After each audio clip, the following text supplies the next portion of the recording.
Yo, what's going on, everybody? Welcome to the Spann Report podcast. I'm your host, Mr. Spann, and this is episode number 72. 72 of the report. Yeah, man, it's been about a week, and I'm back on my regular schedule. Normally, I would normally do these shows on Saturday evenings, but because of scheduling conflicts and everything else, ended up doing the show the last couple weeks on Sundays. But we back on our regular grind. And yeah, man, it's good to be back on the mic. Good to be back on the mic. I'm feeling a little bit better, man. I'm feeling better. I don't have the allergies kicking my ass the way that they had been doing the last week or so, man. Like it came on strong. I think the last show that I did, if you were watching the show live, and if you go back and you watch the video of that episode, man, my eyes were kind of red and puffy, man. I was sneezing all day long. The pollen and the dander and whatever else that's in the air, because I don't even necessarily know what it is that I'm allergic to. But whatever whatever it was that was floating around in the air, man, it was giving your man Spann the business, real talk. So, yeah, man, I'm feeling good about not having those symptoms as of yet, and it always happens this time of year, and it always happens around fall. So like springtime and fall when the seasons kick off. Man, I get the business when it comes to the allergies, but I'm feeling better now, man. So that's a good thing. And also, was another reason why I'm feeling pretty good. And I'm gonna talk to you guys a little bit about that later on in the show. But before we get into the show, let me tell you guys how you can get in touch with me here at the Spann Report podcast and let your voice be heard.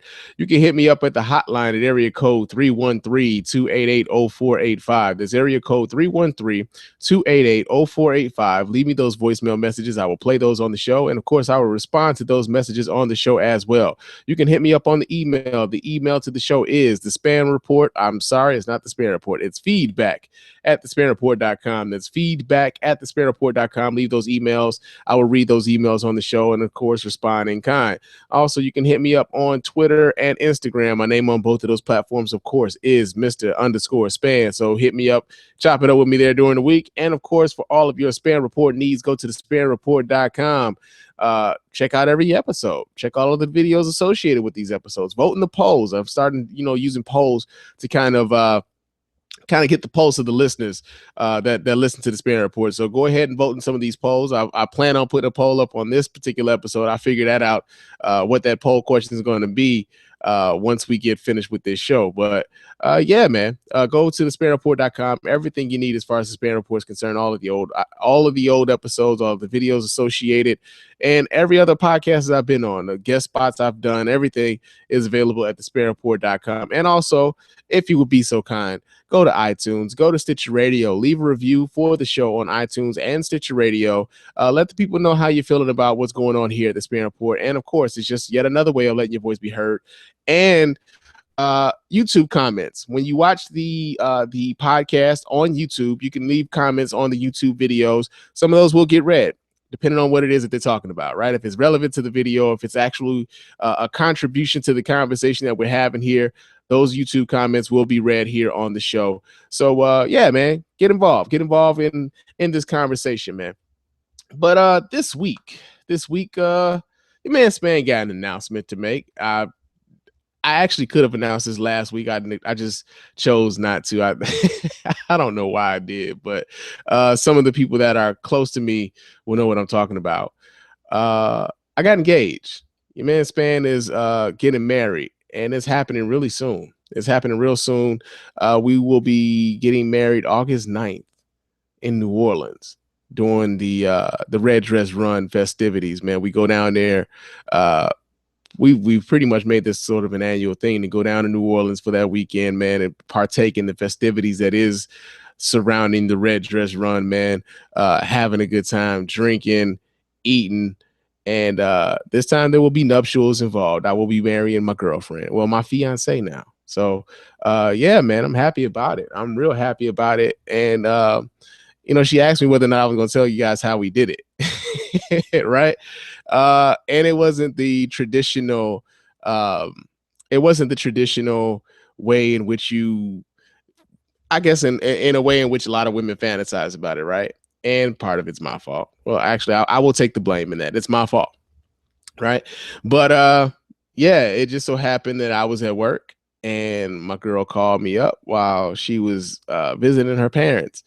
and it's raining. I forget exactly what it was that I was doing, but I know I was sitting in the truck, right? And she hit me up and she said, babe, when we go to New Orleans, what do you think about us getting married while we're in New Orleans?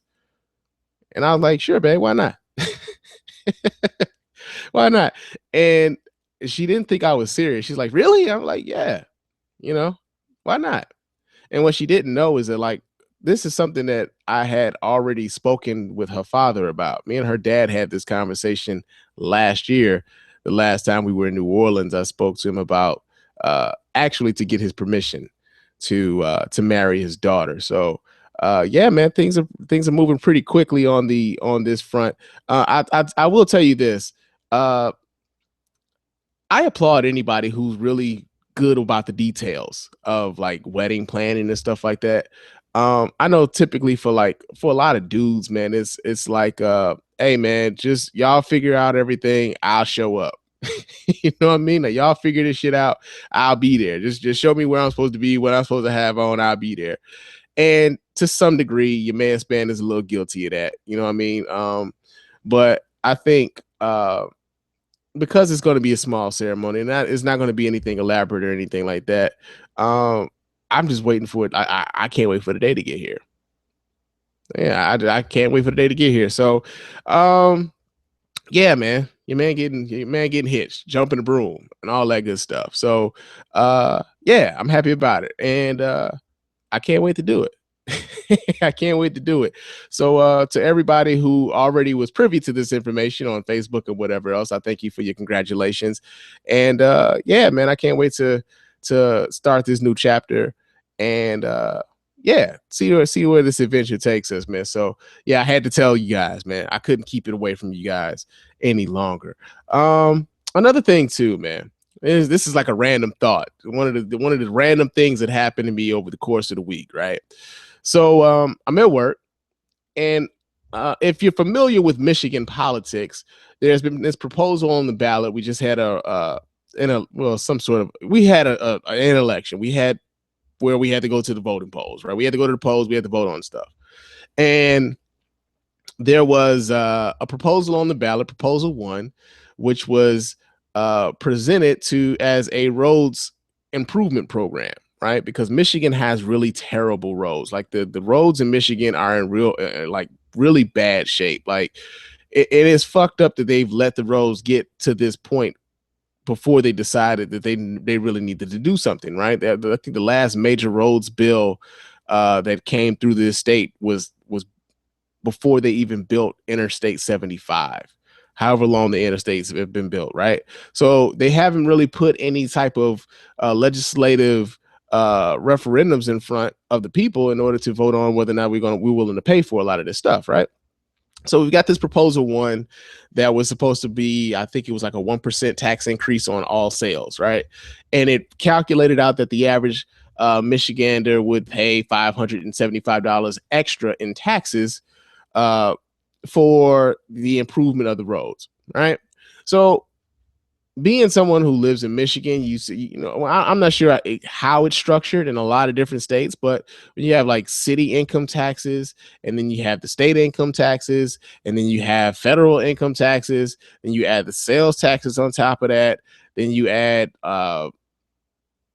everything else. I mean, hell, a lot of times folks ask, why, what about the lottery? How come all this money that we spend on the lottery, how come we're not seeing that money distributed in a way that can help alleviate some of the problems with the roads? How come all of the money that we pay in insurance, how come some of that isn't kicked back to taking care of the roads? How come we don't have toll roads? Things of that nature. So a lot of folks decided, we're not willing to pay for that. Y'all got to figure out a different way to get these roads fixed without taxing me more, right? I'm not willing to pay that. A lot of folks said no, and the measure was voted down. Proposal 1 was voted down, right? So I'm at work, and a coworker of mine, we're in the truck, and we're discussing why Proposal 1 didn't pass, right? And we're talking about the lottery, and we're talking about the way funds have been misappropriated over several years, depending on the administration, depending on what city you live in, and all of this other stuff. And my coworker, he's an older white guy, right? And he's just like, you know what, Spann? What they need to do is they need to legalize drugs.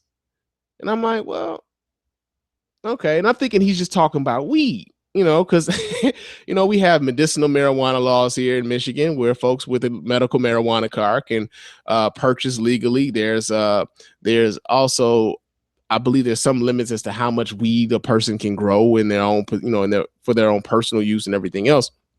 But there's no commercial thing where, like, say, for instance, Colorado, where you could just smoke weed recreationally. There isn't any laws in place here for that. Just medicinal marijuana. So he's telling me, he's like, yeah, man, they need to legalize drugs. And I'm like, okay. He's like, yeah, weed, heroin, cocaine, crystal meth, all of it. Shit, they need to legalize all of it and tax it. I'm like, all right. And then this random ass confession just popped out of this, and he's just like, yeah, because I used to smoke crack. Right?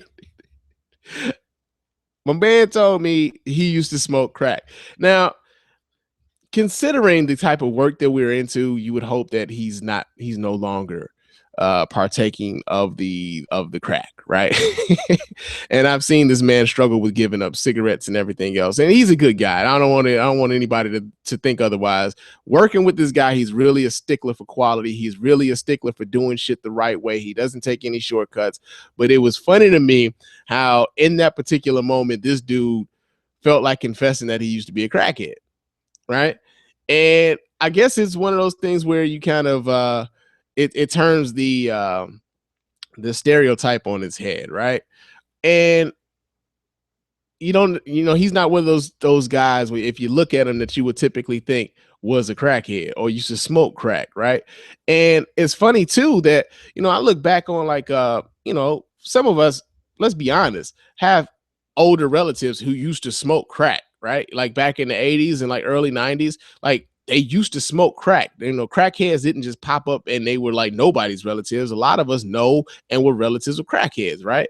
So it makes you wonder, like, all of the things that like people do now, like Molly and everything else, is like, yeah, it was cool. It had that cool factor. So they used to smoke it with their weed and everything else. And it was the thing to do. And then all of a sudden, like, they were strung out on it. It was bad for you. No, it was one of those things, man. It's like, okay, we know it's bad now.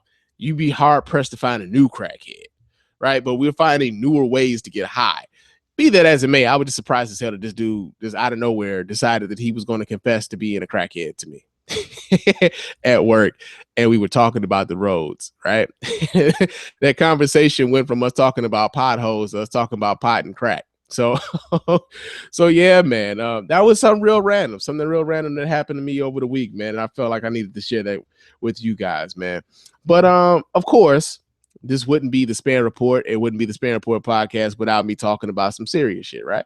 That's how it's been pretty much been rolling these last few weeks. Been on a real serious tip. And unfortunately, I would like to talk about a lot lighthearted shit. You know what I mean? Like things that make you smile. But to a certain degree, man, there's a place for that and there's shows for that. But I just kind of feel like some of these things need to be addressed. And that's why you listen to me, right? That's why you listen to me, because I'm going to speak to some things that I think need to be addressed. So one of the first things I wanted to talk about was the Draw Muhammad contest that happened in Texas, right? There was a woman who organized this contest to draw the Prophet Muhammad. And for whatever reason, this person, her name is, Pamela Geller. Her name is Pamela Geller. And for whatever reason, she thinks this is somehow how can we put this? This is a way of championing, I think I'm saying that shit right, championing the First Amendment, our ability to speak freely and to express ourselves freely in a country of free people. Unfortunately, this woman has some real warped views on how to do that. And so after the shooting that happened at her event at the Draw Muhammad contest, She goes on Sean Hannity, and this is the result. You can't draw a cartoon of the Prophet Muhammad without expecting this violence. Is this how far we have sunk, that we've got to capitulate in this way? Yes, that's how far the left has sunk. The idea that in this country of freedom of speech, that they will not analyze, look at, or even discuss the ideology behind the slaughter, the wholesale slaughter of those that will criticize, mock, or insult Islam, speaks volumes. But you are steadfast in saying you speak out against radical Islamists that are persecuting Christians, persecuting Jews, threatening to wipe Israel off the map, and you're standing up for the idea, yes, of freedom of speech. Look, this event. How did this event come about? Back after the Charlie Hebdo murders, you remember the jihad murders? Of course. These cartoonists and editorialists were slain over a cartoon. Think about that. I will hold 1,000 exhibits to stand in solidarity with the Charlie Hebdo editorial staff. In the wake of that jihad slaughter, a number of Muslim groups held a Stand with the Prophet conference supporting the Sharia restrictions against free speech, supporting the ideology behind the Hebdo jihadists. Am I interpreting wrong? I interpret your event as you are not going to be dictated to what you can and cannot say. What you are not going to allow after the Danish cartoon incident, Charlie Hebdo incident, you're saying, no, this is America. Yes. And that we are not going to give in to this political correctness or this demand that we can't draw a cartoon. Bingo. We are not going to abridge our freedom so as not to offend savages. All right. Yeah. Listening to that, you could tell is a lot of problematic things were said during that brief clip that I played. And you can check out the entire video and audio of that at thespanreport.com on this particular episode. Go to thespanreport.com and check out that video. But a couple things here, right?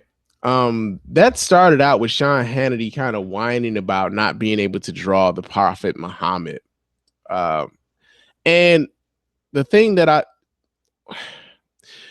kind of it reminds me of is, in his indignation of not, these people telling us that we can't draw this Prophet Muhammad, even though he knows that this is sacrilege to them, even though he knows that this is something that they hold sacred to not draw or to make images of the Prophet Muhammad, that he feels it's his right to be able to do so, right? Here's the thing. They make this same argument about saying the word nigger too, right? They get upset when, say, for instance, you or I would use it, and they wonder why they can't use it. Well, how come we can't use it? You guys say it all the time. Freedom of speech. I should be able to express myself. I should be able to say these words and everything else. And for the most part, to a certain degree, they're right? They should be able to say it. They should be able to say it, right? Freedom of speech, First Amendment, yeah, all of that. And I don't think they get the fact that it isn't so much your non-ability to say it. It's your non-ability to deal with the consequences after you say it, right?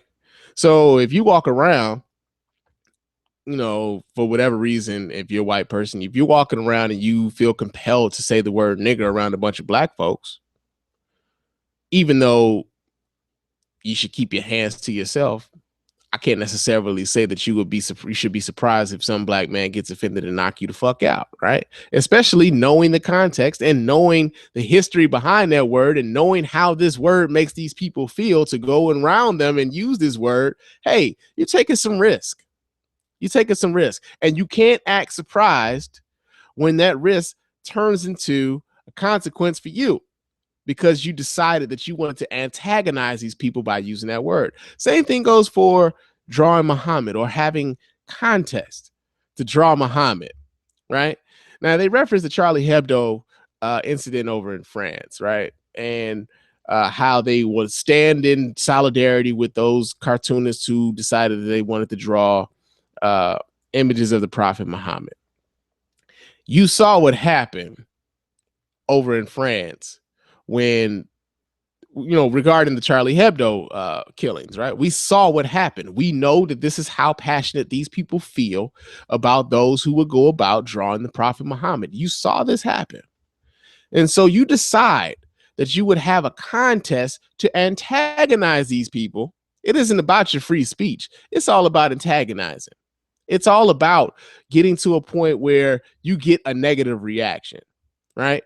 See, these sorts of things, like, say, for instance, this contest, whenever I hear a white person, period, or someone in a very privileged position talk about their rights and their ability to do things, fuck how anyone else feels about it, especially those who aren't necessarily in the position to do anything about it. When someone does do something about it, all of a sudden now they're a victim. Right. So to me, having a contest like the Draw Muhammad contest is the First Amendment equivalent of yelling fire in a crowded theater, right? What do you stand to gain from doing that, other than putting people in a position to be hurt, putting people in a position to have something very bad happen to them?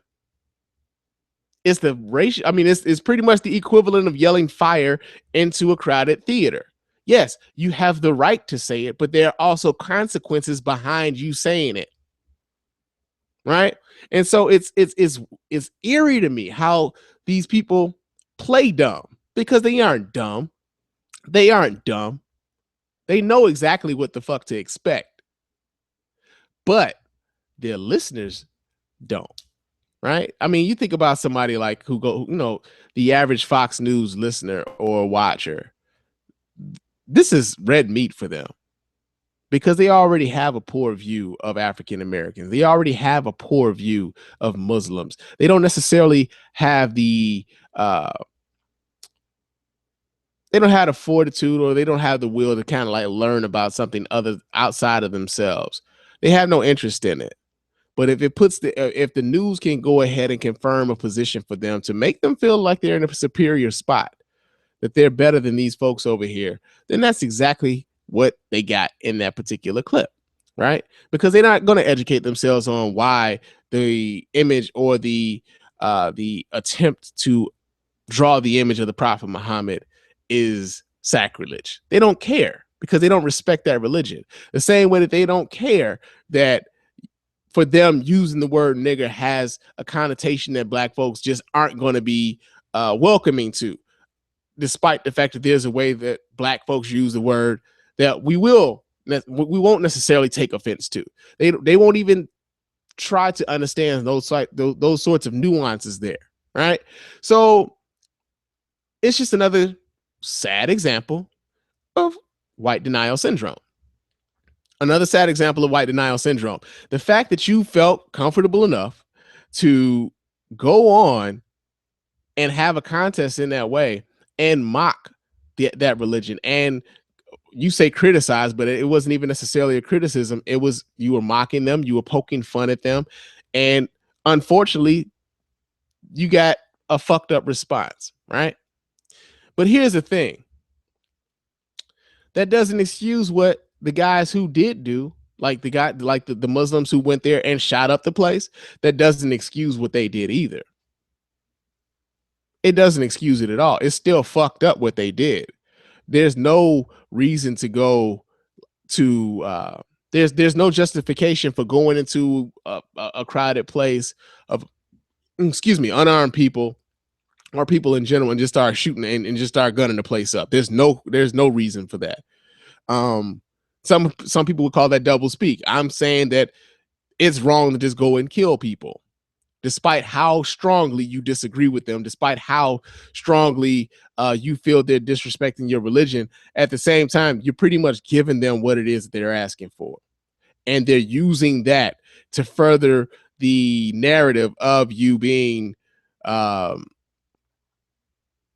savages, as the lady spoke of in the video or in that audio clip. She called these people savages. Now, as someone who is an avid rejecter of respectability politics, I get the conundrum that this causes, right? I get it. It's like a catch-22. But we can't go around just gunning folks down because we disagree with them, and we can't go gunning folks down because we hate what they're doing, right? It doesn't put us in any moral position. It doesn't give us the moral high ground. What we can do, and what I would hope a lot of folks would do, although this is very naive and I probably think is very idealistic, but we could hope that we could educate these people to a point where, we make them look stupid. Okay, you had this dumbass contest to draw this profit that is sacrilege to these groups of people. You're openly antagonizing these folks, poking a bear pretty much. You didn't get poked. So now what? Now you don't have this narrative. Now you don't have this thing to talk about. Now you can't say, well, these people act like savages and these people want us to have Sharia law because nothing happened and I had this contest, right? It's just one of those things, man. It's one of those things where you're dealing with willfully ignorant people a lot of times. And I think these people are willfully ignorant. And I'm pretty sure a lot of folks think these people are willfully ignorant, but we have to be smart in how we deal with the willfully ignorant. Sometimes the best thing to do is to ignore these people. And it's easy for me to say I'm not Muslim, but I would hope that for a lot of Muslim people and for a lot of Muslim folks who I know, because, Michigan, Dearborn, Michigan has the highest concentration of Muslims in the United States. So I get it. I see and I talk and I work with Muslims every day. So I get it. I understand their frustration. But we can't go out just gunning folks down, man. Just can't go out gunning folks down. And fuck you to Pamela. What's this chick's name? Pamela Geller. Fuck you, because you know exactly what the fuck you were doing. You weren't out there championing freedom of speech. You were out there being a fucking bully. You were out there poking a bear, trying to get a narrative going, and unfortunately, they gave you one. But yeah, man, fuck you. And fuck Sean Hannity for setting up that little bullshit interview to propagate that message, man. Yeah, that's I'm done with that. But another thing I wanted to talk about, another thing that unfortunately it's a conversation that's been going on. Honestly, to me, is I'm over it. I'm over it, but the conversation continues to be had. The conversation to a certain degree needs to be had. And is dealing with Floyd Mayweather again, right? Floyd Mayweather, after this fight, of course, Floyd Mayweather won the fight against Manny Pacquiao last weekend. And there was a lot of talk about after the fight that Manny Pacquiao was suffering from a torn rotator cuff before the fight. And folks have sued Manny Pacquiao. Folks have called Manny Pacquiao a sore loser, and that is some very sore loserish kind of shit, right? Even though I would have liked for Manny Pacquiao to beat Floyd Mayweather in that fight, to come out later and say that, well, you lost the fight because you were hurt. Yeah, that sounds like sour grapes, sounds like sour grapes. Sounds like it sounds like an excuse to a lot of folks, right? I get it. I don't know how many people are actually faking rotator cuff injuries and that require surgery, but it just sounds it sounds iffy because of the timing in which the announcement was made, right? So initially, Floyd Mayweather promised to give Manny Pacquiao a rematch shot, right? But he's changed his mind. He's changed his mind on it. And one of the things he was talking about, you lost the fight. You should have said I was a better man. I wasn't on my game that day. He had better stuff than me. He won the fight fair and square, which, real talk, even though it's Floyd Mayweather saying it, yeah, that's what Manny Pacquiao should have done, right? But then he goes on to call Manny Pacquiao a coward. Oh, the irony. The irony of a man who is convicted of putting his hands on women to call another man a coward. It was just funny to me. I mean, like the audacity of this dude to call this man a coward, because given everything that's going on with Floyd Mayweather, it was a bit funny to me how he goes about that, how he goes about calling someone a coward while at the same time has been known for whooping on chicks. You know, he's 49-0 in the ring, but he's also 5-0 outside of that, boy. And yeah, man, like I'm a little sick of talking about Floyd. To be quite honest with you, I'm a little sick and tired of talking about it. But it's one of those things where like the conversation keeps being had because folks keep asking me about it. I'm on Facebook, I'm on social media, and folks keep talking about it. And you know, I got a couple emails. I even got an email with, you know, a couple of them, as a matter of fact, where we're pretty much talking about domestic violence. One of the things that's good about this, though, is that the conversation is being had. I got guys that wasn't necessarily talking about this shit, talking about it now. Now the key is to get them to come on around and see how fucked up this shit is, as opposed to defending it, right? That's what the key is. You know, we want to get these guys on a level of, you know, understanding to where like, okay, I get it, and why this is wrong, how I can navigate around it, and hopefully make this something that I don't put myself in a position to where I have to do this, right? Because no man really has to whoop on a chick. No man has to do that, right? So yeah, man. Yeah. I mean, the whole Floyd Mayweather thing is to me, like I said, it's a little tired. I'm a little over it. But yeah, it was Floyd Mayweather called Manny Pacquiao a coward. And we know, well, shit, it may even be some truth to Manny Pacquiao being a coward to a certain degree, but yeah, fuck all that. I'm so over talking about Floyd, man. I'm so over talking about the shit, but it keeps coming up and folks keep asking me about it. And that was one of the things that that kind of came up. But yeah, one of the things moving on, because I'm already done with that shit. I'm already done with that shit. But it's Mother's Day weekend, right? It's Mother's Day weekend, and part of the reason why I titled this show, I really do, it goes into an overarching theme, man, and I really do want to kind of push this message across of our love of our women, right? The last week's show was titled "Do You Really Love Her?" And this, I was speaking about, you know, the opportunities that we as men have to stand up and defend our women where we don't. Sometimes the machismo keeps us from doing these sorts of things. Sometimes our idea of what love is keeps us from doing these things. Sometimes we think our love is just simply fucking our women. Sometimes we think our love is just buying our women shit. Sometimes we think our love is not whooping her ass, unfortunately, right?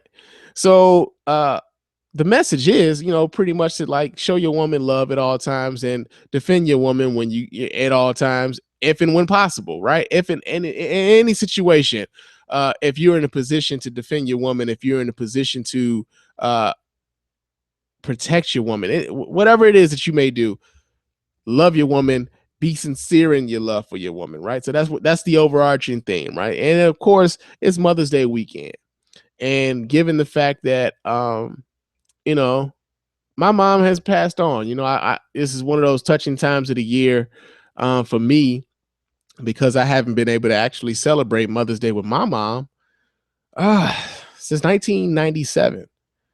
So for me, you know, it involves a trip to the florist. It involves a trip to the cemetery and sitting down at my mom's gravesite and having a long conversation. Sometimes it involves reflecting. Sometimes it involves, you know, my idea of what my mom might have, you know, thought that my idea of what I thought the man my mom thought she was raising, and whether or not I'm living up to that ideal. I try hard, you know what I mean? I try hard to do it. As I think every man should, as I think every man is trying to do, to be the man that their mother and father would have wanted to be proud to call their son, or our women, you know, to be proud to be the daughter that their mom is proud to say that she raised. So, you know, my overarching message to all the brothers is, man, like, to honor your moms, man, to check in on your moms, be mindful of the things you do, because it affects your mother to a certain degree. We saw that in Baltimore, man, when that mother went upside that kid's head because she cared enough to get in his ass because she didn't want him to be the next Freddie Gray, right? That's a mother's love. And a mother's love is making sure that you eat when she might not necessarily have enough to feed herself. That's a mother's love. A mother's love is being able to look you in your eye and tell you when you fucking up as a man. That's a mother's love. A mother's love is also, cooking you that really good meal that you go home to because you like, yo, man, mama, could you hook up on them rare beans and rice? I love your rare beans and rice. Your mother's love is being that grandmother that spoils your kids and sending their asses home to you. Right? That's a mother's love, man. A mother's love is unyielding. A mother's love is uncompromising. A mother's love is unconditional. Even when you fuck up, your mama still loves you, right? You're going to always be her baby no matter what. Even if you 6'4", 300 pounds, you still your mama's baby, And so, that overarching message, man, for me is to enjoy your mothers in the time that you have them. I was lucky enough to have my mom for 17 years of my life.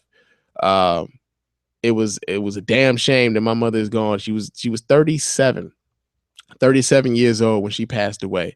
And I wore that 37 as my jersey number in high school on the ball squad. So if you see Mr. Spann 37, that's pretty much where that comes from. That 37 is a tribute to my mom. Because she was an amazing woman, really amazing woman. Every now and again, I tear up, man, just kind of thinking about her and wishing that she was here. But what I really want to get across to you guys, man, is to honor, love, and cherish your moms in the times that you have her. Hold close to your moms, man. I know, like I said, a lot of folks have complicated relationships and whatnot. Some folks aren't in necessarily good places with their moms, as like I wasn't in a real good place with my father when he passed away. As a bit of advice for someone who's dealt with that, try to make that shit right before you before you don't have the time to do it. Before you don't have the opportunity to say, what, I was wrong or whatever else. Sometimes it takes, swallowing your pride and putting those things aside because they are your parents. You know what I mean? So yeah. Love your moms, man. Take care of your moms, man. Do whatever it is, especially this weekend, man. You better treat her right, man. Take her out to that meal, man. Go take her out to eat. Go get those flowers. Go buy that candy. Do it up, man. Because she did it for you. You know what I mean? Your moms did it for you. So go ahead, man, and do that and do it up big and do it right. So happy Mother's Day. Sincerely from Mr. Spann to all of the mothers who are listening. Happy Mother's Day to all of you. But it's already time to get to the listener feedback of the show. And I got some emails and I have some iTunes reviews. I got iTunes reviews, but first I'm gonna get to these listener emails. And this first email comes from Lamar. And Lamar writes in to say, "What's up, Spann? This is Lamar again. Just wanted to follow up on that last email question Okay, for whatever reason, my printer didn't print the whole message. So let me go back in here real quick and try to see what it is Lamar was telling me. Just a second, folks.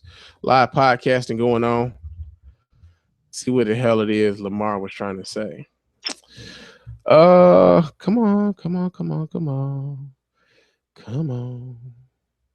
No, I can't really sing. That gene passed over me for whatever reason. Sorry. Okay. Yeah, I don't get why I didn't just email the whole thing. Okay, here it is. Lamar writes in to say, "What's up, Spann? This is Lamar again. Just wanted to follow up on the last email I sent in. I really wasn't expecting you to go in on me the way you did. I was just trying to have a question answered. Obviously, we disagree, and I'm willing to bet that it's a bunch of men who would disagree with you when it came to that story about child support. But I'll concede the point given that you have the bully pulpit here. Okay. Just out of pure curiosity, I wanted to ask you how you felt about actors Sean Penn or Robert Downey Jr. and other white entertainers when it comes to domestic violence. I noticed you taking a hard stance against the brother Floyd Mayweather. Is your stance just as hard on these white guys who are essentially guilty of the same thing? If you looked into the personal lives of a lot of these celebrities, I'm positive we could all find something to boycott. So you'll have to forgive me if I find your Mayweather stance unremarkable. Let's just say it is what it is. White people are trying to stop the earning power of a black man who has proven he doesn't need them to make money. They're crucifying him while at the same time allowing people like Robert Downey Jr. to make millions while being in superhero movies. So the question is, why pick on Mayweather and not Downey Jr.? Peace, Lamar. All right, Lamar. It was at this moment where this listener knew he fucked up. Check this out, man. What you just did was a flat out deflection. Flat out deflection. And here's why. It takes the argument and puts the focus somewhere else, right? When I talk about Floyd Mayweather, I'm talking about the specifics of the case as we know them, right? And why I personally decided that I wasn't fucking with Floyd Mayweather. That outside of just his domestic violence, it is his personality, it is the fact that this dude is pretty much an asshole all over the place, not just in the ring, not just with his women. Dude's a flat out asshole, right? I don't particularly personally like him. Add to the fact it's real easy to not like him, considering that I know that he's had multiple cases of domestic violence charges against him, that he's actually had 2 convictions against him for domestic violence, and he's had 1 vacated, right? So it isn't just I'm picking on Floyd Mayweather, right? This isn't a stance that I just got. This is something that I've been saying for years. I haven't watched a Floyd Mayweather fight since he fought Shane Mosley. And that was before I knew I was privy to this information about him being convicted, him having these instances of domestic violence with multiple black women, right? Check what I said, black women, multiple black women, right? So you talk about Robert Downey Jr. and Sean Penn. I think, and you talk about whether or not it's about white people trying to stop Floyd Mayweather from making money while at the same time letting these white guys skate. I don't think it's about that at all. I think this is simply about the fact that he's victimizing black women, and dudes don't want to talk about it, especially black men. Especially black men. We don't want to talk about it. That's why we want to deflect to, well, what about these white dudes, right? You went straight to some white cats. Well, I'm pretty sure you could probably name some brothers, but you went straight to some white cats to say, well, what about these white dudes that's over here beating up on chicks too, right? One thing that I've never said is that domestic violence by white cats is okay. I've never said that. It's all fucking wrong, dude. All domestic violence is wrong. It's not okay because white dudes is doing it. All of the shit is wrong, including the shit that Floyd Mayweather did. Wrong as shit. So you bringing up Sean Penn and Robert Downey Jr. and whatever else is almost the same as like saying, when we talk about police brutality and white folks say, well, what about black on black crime? Right? What about black on black crime? What about this white on white violence? What about these white dudes that's over here beating these chicks? That doesn't excuse whatever the fuck it was that Floyd is accused of doing. And it doesn't excuse what Floyd was convicted of doing. So to come on here and say, well, you giving the pass to these white dudes. First of all, I didn't mention any of these white dudes. And second of all, I didn't say that any of the things that these dudes did was okay. Right? So miss me with that, man. Miss me with this deflection shit. If you're going to talk about what Floyd Mayweather did and why folks don't particularly like Floyd Mayweather, don't use some disingenuous ass argument that is they just trying to keep a dude from making money. So that's why they bringing this up. At this point, I don't know if you would even thought about it or not. Floyd Mayweather for one, he isn't hurting for money. And for two, Floyd Mayweather helps a lot of these white folks you're talking about make money too. You think about the fact that Floyd Mayweather was able to fight in Las Vegas and there was no suspension at all of Floyd Mayweather or of his boxing license or nothing, right? They've allowed this dude to fight. They allowed this dude to fight in Las Vegas. You want to know why that happened? You want to know why the Nevada Athletic Commission allowed that to happen? Tourism. You know how many motherfuckers was in Las Vegas last weekend that didn't see the fight at all, but they was in they were in Las Vegas simply to be around the atmosphere of the fight. It's a lot of folks. I know quite a few people that left from here, Detroit, to go be in Vegas only to watch the fight on their cell phones in their hotel rooms because they couldn't get the fight anywhere else but an MGM venue, right? They wanted to be in the atmosphere of the fight. They brought a lot of money with them. They dropped a lot of money in Las Vegas. There was a lot of drinks bought. It was a lot of gambling being done. It was a lot of sightseeing and tourism. So a lot of money got brought into Las Vegas and Nevada as a result of that fight. It wasn't just Floyd Mayweather and Manny Pacquiao that made it out big in that fight. There's a lot of people that had their money in, they had their hands in that, right? So, say for instance, if the Nevada Athletic Commission doesn't allow Floyd Mayweather to fight there, guess what? He's going to just move the fight somewhere else, and then they reap the benefits of that fight. That's why they allowed that fight to happen in Vegas, and that's why he could with boxing, he could have taken that fight anywhere and still made money. So it isn't about whether or not they trying to keep him from making money. It's always going to be somebody complicit in helping this dude make money because he makes them money also. This isn't about him keeping white people trying to keep a black man from making money. Motherfucker's worth almost $500 million. This ain't about that. But we want to talk about Robert Downey Jr. because Floyd Mayweather is accused, and because folks are talking about the fact that Floyd Mayweather has a fucked up reputation for kicking women's asses. This is what you're bringing to me. This is what you're bringing to me. You know, it's a real sad day, man, when brothers can't have an honest discussion about us. That we can't have an honest discussion about us. That we can't keep each other accountable. That we can't hold each other accountable as black men. I think that's the biggest thing right now. And I spoke about this shit last week, that a lot of y'all, man, see yourselves in Floyd Mayweather Jr. And it's scary because that dude is fucked up.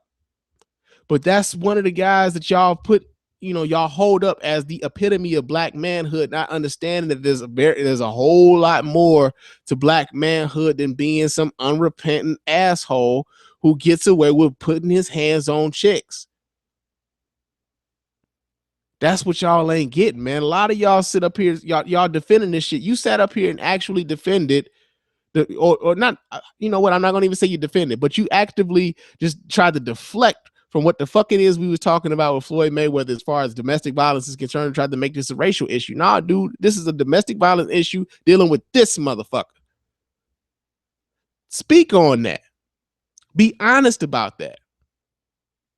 And that's all I've ever tried to do with that particular topic, speaking about it here on the Spann Report. So all this deflection stuff, man, that y'all doing, y'all need to stop that shit, man. Have an honest discussion. Be able to look at that dude, or be able to just look at us, period, and say, hey, man, this is a place where we could actually improve on some shit. We don't necessarily have to operate in this way. There's another way. So yeah, man, I'm done with that. But yeah, I think I remember that was I think I remember who you are when you talking about child support, man. You talked about child support when the guy lost his 7 kids and his own life, and now you're talking about whether or not white folks are getting a pass because Floyd Mayweather out here whooping ass. You'd have to forgive me for thinking that you might just have a problem with sisters, bro. Right? So yeah, thanks for the email. Yeah. The next email I got was from Taiwan. And Taiwan writes in to say, I usually don't respond to things like this, but anyways, I'm a firm believer in people keeping their hands to themselves. I think hitting women is disgusting, but I have been in situations where women put their hands on me, and I feel if a woman can do that, I have the right to defend myself. I suppose that has desensitized me to domestic violence. I'm not saying go hit women, but keep your fucking hands to yourself. Don't try me and expect no consequences. And about that Baltimore mom that slapped her son up, she was completely justified. Peace out. Love the show. All right. Thank you, Taiwan, for writing in. The whole thing about, keeping your hands to yourself, I'm a firm believer in that as well. Right. But at the same time, I'm all about exercising restraint. A lot of you, this is another thing about manhood that a lot of guys simply aren't thinking about.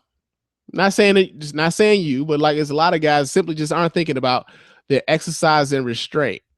Knowing that you are in a superior position as far as strength is concerned, knowing that you have the upper hand in a physical altercation with the woman more often than not.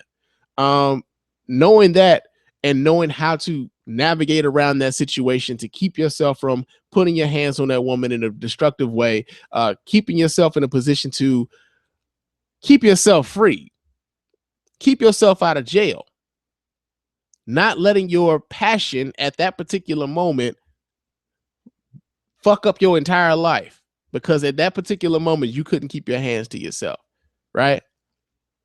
So I'm all for defending yourself. I'm all for defending yourself. But at the same time, we can't necessarily I just simply don't think that we can always fall back into, well, yeah, if a bitch hit me, man, I'm knocking her ass out. Nah, dude. There are a whole lot of different ways to go about doing shit, right? I was on the Player Hater podcast. That brother's back to doing podcasts, man. Shout out to the Player Hater. I was on his show earlier today, so you guys check that out when he drops that episode. But we were talking about my carrying of guns and everything, right? I carry a gun every day, and he asked me about whether or not I get a power trip off of carrying a gun.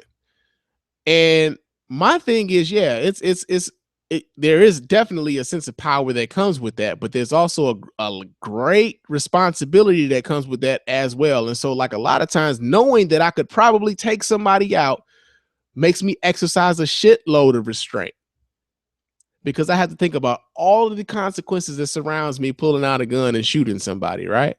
So I try to navigate in a way, I try to conduct myself in a way to where I don't have to use that. It's a tool that I have and it's available to me, but I try to navigate myself in situations to where I don't have to use it. I never have to pull it out. I never have to do anything with it. Right? That's the ideal. I never want to have to do anything with it. But if I have to, I'm prepared to do so, right? So the same principle applies when it comes to restraint and how you navigate and how you decide you're going to position yourself in certain situations when it comes to a woman and when you feel like you have to defend yourself against a woman. To put yourself in positions to where you're not in a position with a woman where you feel like you got to knock her out, or where you feel like you got to push her down, or where you feel like you have to put your hands on her in any kind of way that can result in you taking your ass to jail, or a woman losing her life needlessly. So I think the message that you should get out of this is, yeah, I get what you're saying, but there's also other ways to navigate it outside of knocking a bitch out. Or outside of knocking a woman out. I'm sorry. We got to get out of that whole mindset of, yeah, man, there's always everybody is capable of catching an ass whooping. As men, especially as black men, man, we have to learn that there are different ways of navigating around certain situations that doesn't necessarily always involve you doing the the most destructive thing. You know what I'm saying? But like I said, man, I appreciate you writing in, Taiwan. Write in again soon, brother. Real talk. But that's all of the emails, man. That's all of the emails that I got. I appreciate Taiwan writing in, man. Lamar, yeah, man. You guys, you can write in again, man. But we got some work to do with you, bro. Real talk. The next thing I got right now, man, is the iTunes reviews, man. iTunes reviews. You go to iTunes, leave me a review, 5-star review, preferably. Leave me a review. Go to Stitcher Radio, leave me a review. I haven't got any Stitcher reviews in quite a while, but go to iTunes or Stitcher Radio, leave a review, let anybody know what you're doing or how you're liking the show. And the last iTunes reviews I got one here from who is this? Nikki. And Nikki says she's been a listener since the beginning. Gave me 5 stars. Appreciate that. Nikki says, I love this show. I've been listening to this show for the last couple of years. Mr. Spann is a good level-headed perspective on a lot of current events and pop culture events. He will make you laugh and make you think. Always a good listen. Thank you so much, Nikki. And I do hope to make some folks laugh because it's sorely needed. It's sorely needed lately. I can tell you right now. I could tell, man, the show's been a bit gloomy. But yeah, thank you so much again, Nikki, for writing in with the iTunes review. And the next iTunes review I got is from Be Honest from the No Nonsense Show. Shout out to Be Honest. What's up, brother? And he writes in to say he's on fire, 5 stars. One of my favorite podcasts. Spann knows how to keep it intelligent enough to spark my intellect and down to earth enough to keep my attention. He recognizes that the world is not just black and white, so he successfully navigates us through the gray. I'm a fan. Shout out to Be Honest, man. I'm a real big fan of this show as well, man. Check out the No Nonsense Show, man, on iTunes, Stitcher Radio, man. Check them brothers out. I really do enjoy their podcast as well. And once again, brother, shout out to Be Honest for writing in and leaving that 5-star review. I got to return that favor, brother. Real talk. But yeah, man, it's time to go. It's it's time to go. So before I get out of here, of course, I gotta let you guys know how to get at me here at the Spann Report Podcast. Let your voice be heard so I can talk to you guys on the next episode. Hit me up at the hotline on area code 313-288-0485. That's area code 313-288-0485. Leave me those voicemail messages. I'll play those messages on the show and, of course, respond on the show as well. You can also hit me up on the email. The email is feedback@thespannreport.com. That's feedback@thespannreport.com.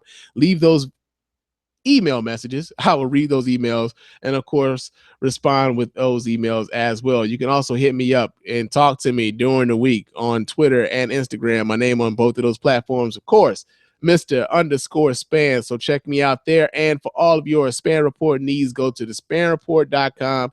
Listen to the podcast, watch the podcast, listen to the guest spots I've done. Everything you need as far as the Spann Report is concerned, go to the spannreport.com and get your fix there. But yeah, man, it's time I get out of here. So until I talk to you guys next time, peace.